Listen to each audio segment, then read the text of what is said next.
Starting on August the 1st, members of the Green Party of England and Wales will be voting to elect a new executive, commonly known as GPEx.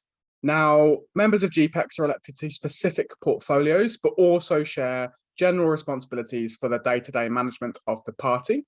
And today I am joined by one of the candidates for the Internal Communications Coordinator post. But before I introduce them, I just have one thing to ask of you, which is that you scroll down right now and hit that subscribe button.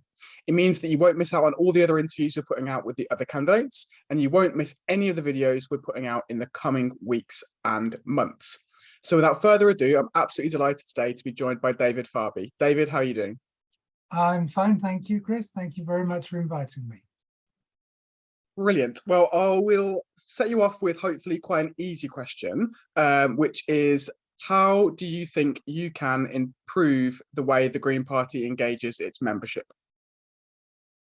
Well, I think I can do that because I've spent 25 years of my professional career in a field called technical communication, which means I've worked in software and hardware companies in the high-tech sector, basically explaining complex technical matters to non-specialist audiences. And I think that many people will agree that the way the Green Party organizes itself and runs itself is nothing less than a very complicated organization. People don't know the difference between GPEx and GPRC. They're frightened by terms like be a paper candidate. They don't really know what's going on. They don't understand the importance of conference. And I think it is critical to mobilizing our membership into a force that can win elections, that people have a much better understanding of how the Green Party runs itself. And that's quite different from the external communications role, which is spreading the message of the Green Party to the wider public. So you talked there about your kind of background and experience. I wondered if you would be able to talk a little bit about where you think the Green Party is currently going wrong in terms of how it does internal communications. Well, first of all, I think that there is a lack of coordination. I think members feel bombarded by emails that come out from different parts of the party, almost at random. I know that there are attempts to coordinate, but they're not working properly. So that's the first thing. Let members know that there are different messages coming from the national party, from the regions, and from their local party, but make it clear what's coming when. And those different organizations need to get better at coordinating their messages. That's the first thing. The second thing is that we communicate a lot through, or we try to communicate a lot through our members' website. And the members' website is difficult to navigate. It's not intuitive. And if you drill down to try and find information, there's often nothing there except a reference back to the same page you're already on. Now, I've found that in my professional career is if you're going to distribute information through a website, you need to make sure that it's there the information you want to distribute is there and is accessible and is usable. And this involves, in a commercial context, testing the product and testing the documentation about the product.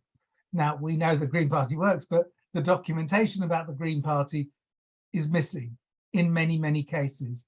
And I know as a local party officer myself, how difficult it can be for local party officers to get the information they need to do their job, which they're doing as a volunteer anyway. And we want to support and support those individuals. You mentioned there the members' website, and that's I guess a crucial area that the internal communications coordinator has, political oversight over. Now, I don't think there is a single member of the Green Party who's ever been on the members' website and thinks that it is working and that it is useful and that it meets its purpose. So how would you improve the members' website and make it work for members and for what it's designed to do? I think my first focus, well, first of all, I know that there are problems. I've worked on many websites and I understand what the problems are. And there is a fundamental problem across all aspects of the Green Party, which is resourcing. And it's because we have much less money than our rival political parties. Having accepted that, I think that with the resources we have, we can do a better job if we plan ahead what we're going to do first. I think my first focus will be on supporting local party officers, that is coordinators and chairs, treasurers, secretaries, membership officers, campaigns officers, and especially elections officers. I think those are the people who really need to get quick access to vital information so that they can do their job in their locality or in their region. I am a local party treasurer, I'm a regional party treasurer. I've worked with the national party's accounts team to improve the guidance that is sent to treasurers every 3 months when they need to submit their regular report. We need similar guidance to go out on a regular basis to party chairs, to party secretaries, to party election officers, so that they know what is expected of them. Sometimes there are messages that go out. I know at the moment there are messages going out telling local party officers to get ready for local elections.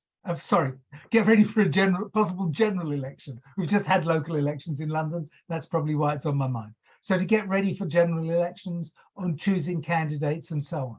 Now that needs to be more focused, more directed at the election agent, the election officer or election agent in the local party, tell them exactly what they should be doing, tell them how to contact their membership, how to get more people to volunteer to put their names forward as candidates, and how to run the internal selection process. Those are very important things.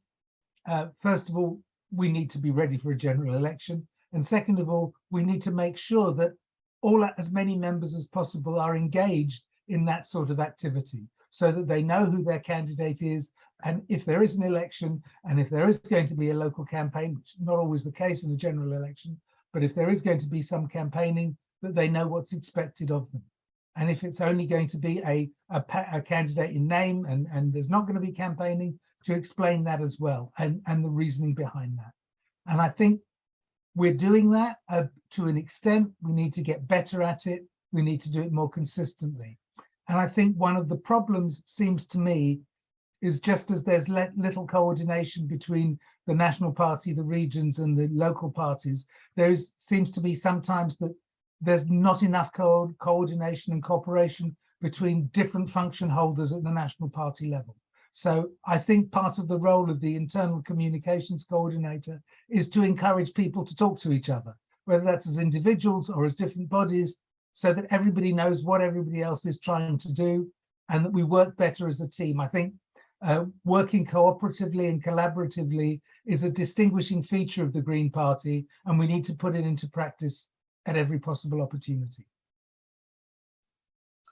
So a lot of what you've talked about there around some of the issues that the party is facing in relation to its internal communications has related to issues regarding the kind of infrastructure and the bureaucracy within the party, being able to better utilize internal communications.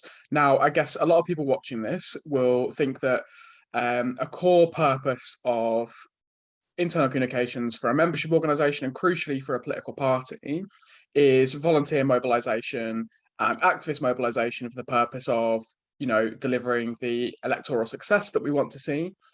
And a significant portion of that at the moment ought to be happening at a local level, because the elections that we're currently having success in are local elections. They're not general elections yet. And it's at the local level where that kind of volunteer mobilization is really, really crucial. It's the thing that gets people knocking on doors. It's the things that gets voters to turn out on polling day, and so on and so on and so on. So as internal communications coordinator, what do you think that you'd be able to do to support local parties to use internal communications to deliver effective activist and volunteer mobilization approaches? I think you're quite right, and the success we're having in local elections is because we can find ways to be focused and hyper-local in the campaigns we run. I think that we have a system in place. The famous How to Win Local Elections guidebook gives a great deal of very, very useful information, and I know our field organizer team are very good at helping local parties translate that into action.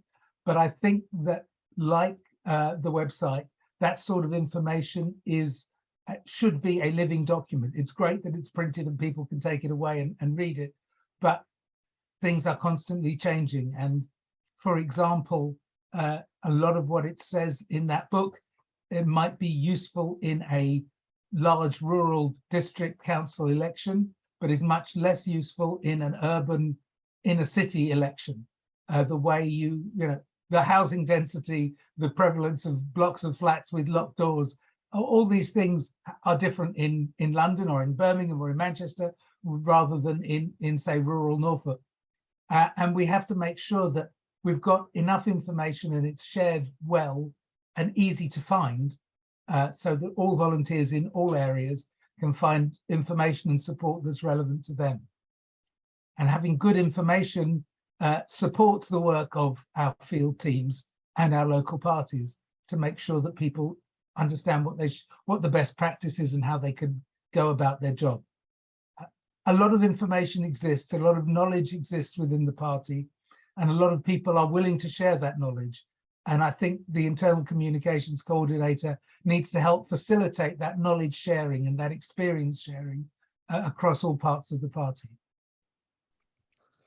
So the internal communications coordinator sits on GPEx as part of a wider team. And I've got some kind of broader questions about GPEx more generally coming up. Before we get there, just to look at GPEx at the moment and its engagement with the wider membership, I don't think it would be uncharitable to say that at the moment, if you were to speak to your average member of the party, they would have, firstly, no clue what GPEx is and what it does, and secondly, no clue who is on GPEx and what the work they are doing is.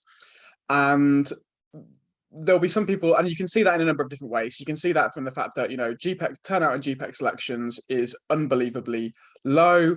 When it's not happening concurrently with a election for leader or deputy leader, it tends to be below 10% of members turn out in those elections, which is incredibly low. That's lower than, some of the lowest local election turnouts in some of the most politically disengaged wards in the country. And the people who are theoretically voting in GPEx elections should be politically engaged because they've, gone to the effort of joining a political party, and yet turnout is so low. Now, part of the reason some people would suggest for the lack of understanding and knowledge of what GPEx does is because at the moment, GPEx isn't effectively communicating what it does to the membership, and there's a lack of two-way communication between members and the executive. So how would you resolve that as internal communications coordinator?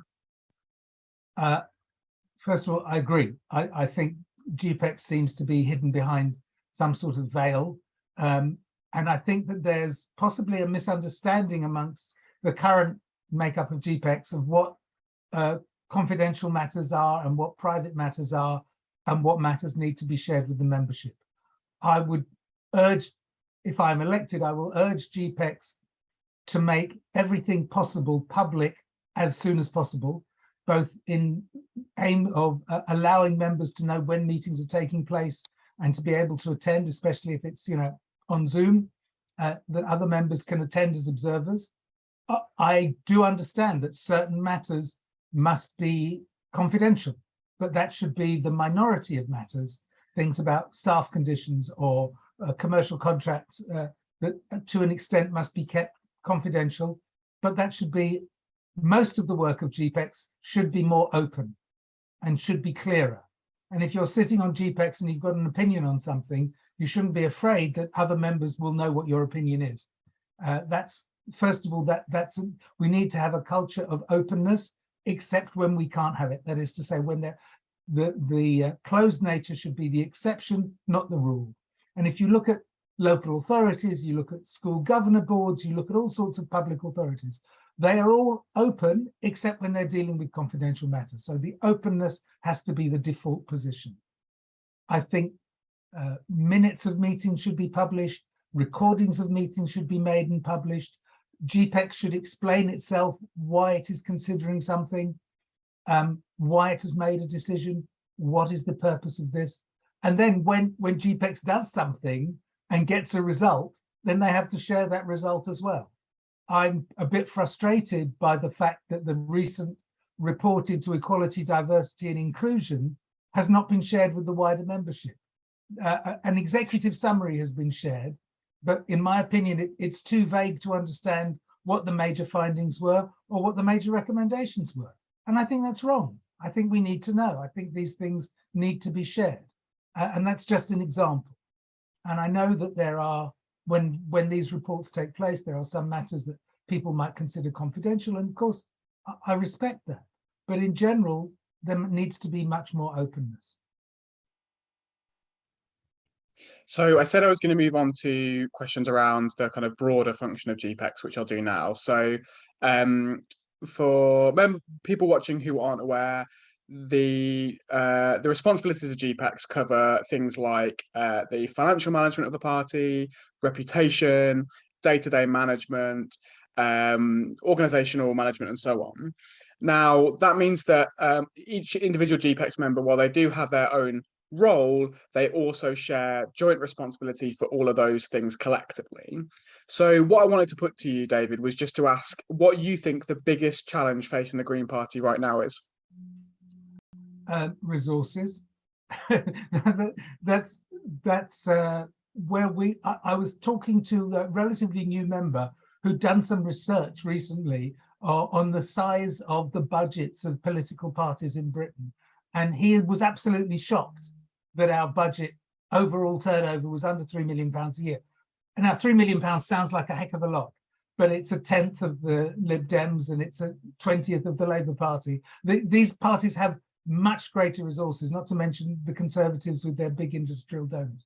And while we rightly maintain our ethical position about what sort of organisations we will accept donations from, unless we find ways to boost our income, we will not have the resources to do the things that we need to do, be it run a better website, be it employ better staff who can help us win more elections. That's the first problem. The second problem that I see is our lack of media presence. That may be because the mainstream media are biased or ignore us. But again, if we have great press officers who do a great job, but if we could increase the size of our press team, increase the size of our of the number of people who are pestering journalists on our behalf, then we would get better coverage. And we need to get better coverage so that we will get into the public consciousness, so that our main messages will get across to the general public. So looking after the resources of the party is something that is vital, and it's a vital role of GPEx. And as you may know, I've served, I'm continuing to serve as a local party treasurer and as a regional party treasurer. So I am aware of these resources issues. Also in my personal life, I've worked for a long time in business. I've worked in the public sector, in the private sector. I've worked as an employee, as a manager. I've run my own business. I've been a contractor. I've done a wide range of things.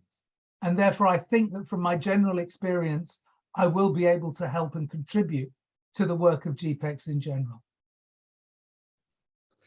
Before I move on to another question, the lack of representation of the Greens in the media was something that was mentioned there. And of course, there are many, many ways that Greens can help and support the level of media coverage that the Green Party gets, one of which is by supporting Bright Green, which is dedicated to providing coverage of the UK's Green parties and the wider left. So if you haven't already hit that subscribe button, please do. It means that you'll see more interviews like this, but also please do head to our website, bright-green.org, and set up a regular donation to support the work that we do to provide media coverage that other outlets won't do.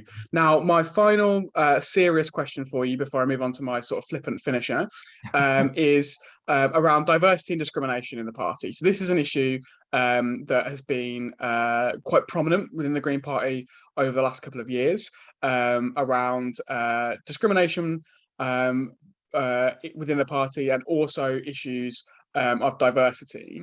Now, to put that in some context, at the moment, we've got a deputy leadership election taking place concurrently with the GPEx elections, and all four of the candidates in that election are men from London. If you look at the party from top to bottom, from its elected representatives, from target candidates, local party committee members, right up to the top of the party, you will see that the party is overwhelmingly white. And we also have a situation where the scourge of transphobia that has infected so much of the British press and right-wing politics, part of that scourge has started to infect parts of the Green Party too.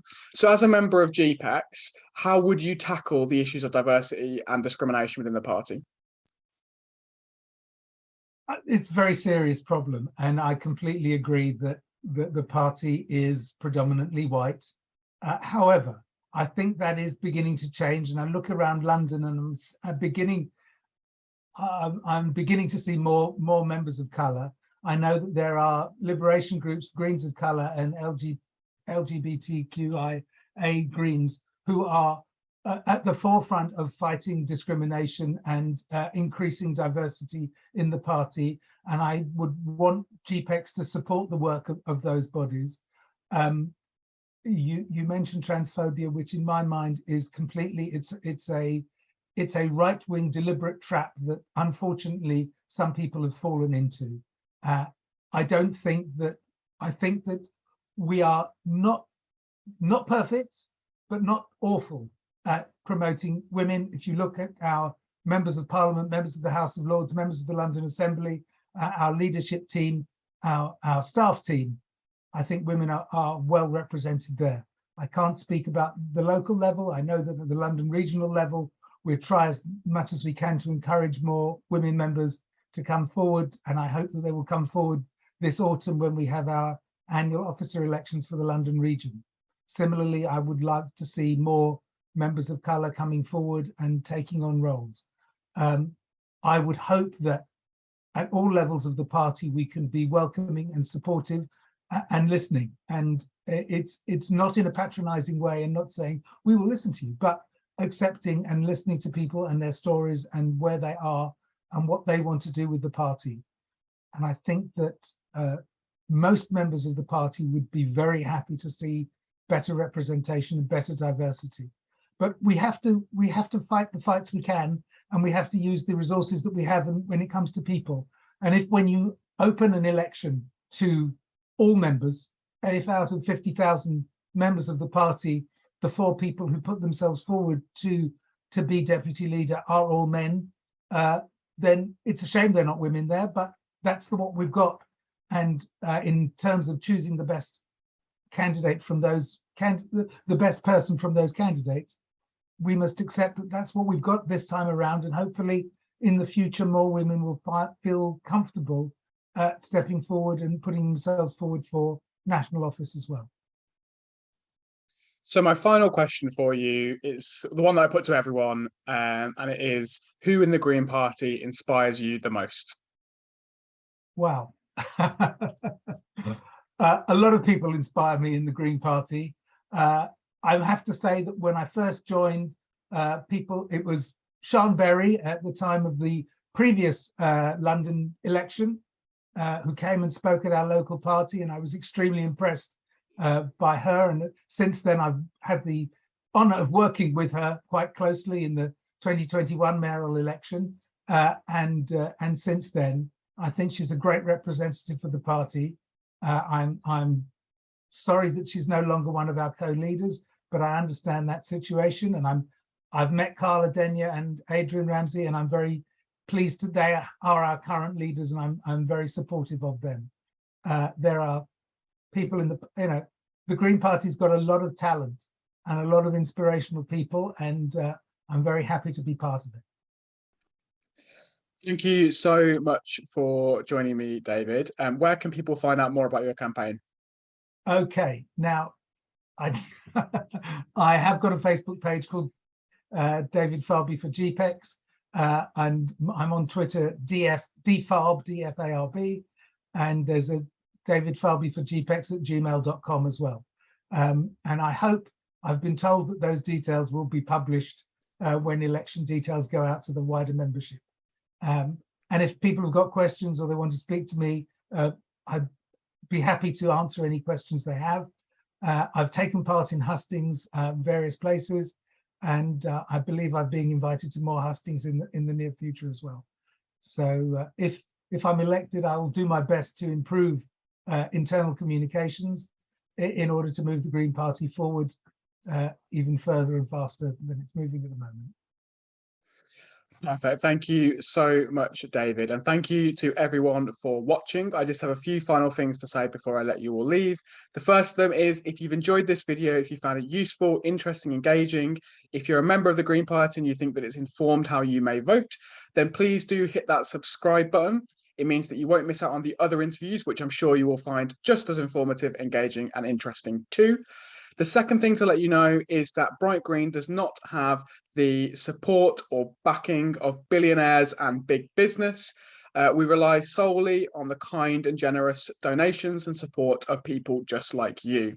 So if you are able to, please do head to our website, bright-green.org/donate, and set up a regular donation there.